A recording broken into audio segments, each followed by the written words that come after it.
श्री कृष्ण कहते हैं, जिसे तुम अपना समझकर खुश हो रहे हो, यही तुम्हारे दुखों का कारण है। आत्मा न जन्म लेती है न मरती है, ना ही इसे जलाया जा सकता है, ना ही इसे गीला कर सकते हैं। आत्मा अमर है और अविनाशी है। मैं किसी के भाग्य का निर्माण नहीं करता, ना ही किसी के कर्मों को फल देता हूँ। व्यक्ति या जीव का कर्म ही उसके भाग्य का निर्माण करता है। अपने अनिवार्य कार्य करो, क्योंकि वास्तव में कार्य करना कुछ ना करने से बेहतर होता है।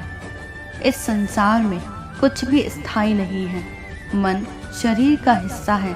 सुख दुख का एहसास करना आत्मा का नहीं, शरीर का काम है।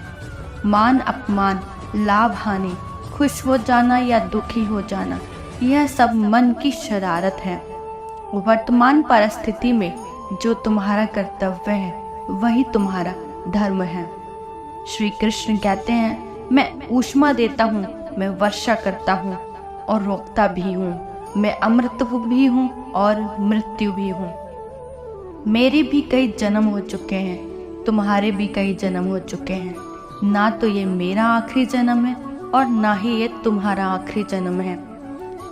हे अर्जुन, अगर तुम अपना कल्याण चाहते हो तो सभी उपदेशों को, सभी धर्मों को छोड़कर मेरी शरण में आ जाओ। मैं तुम्हें मुक्ति प्रदान करूंगा।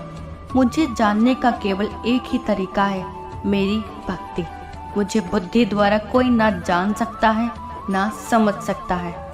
आत्मा का अंतिम लक्ष्य परमात्मा में मिल जाना होता है।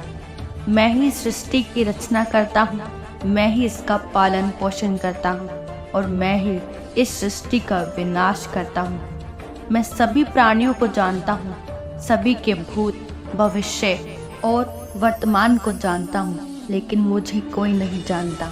जो मुझे जिस रूप में पूजता है, मैं उसी रूप में उसकी पूजा का फल देता हूँ। आत्मा का अंतिम लक्ष्य परमात्मा में मिल जाना होता है। धर्म युद्ध में कोई भी व्यक्ति निष्पक्ष नहीं रह सकता।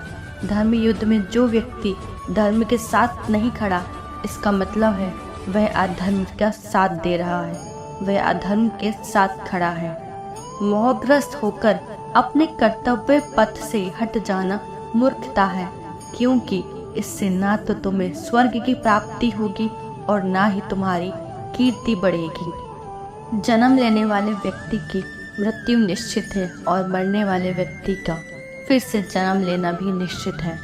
मेरे लिए ना कोई घृणित है ना प्रिय, किंतु जो व्यक्ति भक्ति के साथ मेरी पूजा करते हैं, वो मेरे साथ हैं और मैं भी उनके साथ हूँ। जो इस लोक में अपने काम की सफलता की कामना रखते हैं, वे देवताओं का पूजन करें। मैं सभी प्राणियों के हृदय में विद्यमान हूँ। जो मृत्यु के समय मुझे स्मरण करते हुए अपना शरीर त्यागता है, वह मेरे धाम को प्राप्त होता है।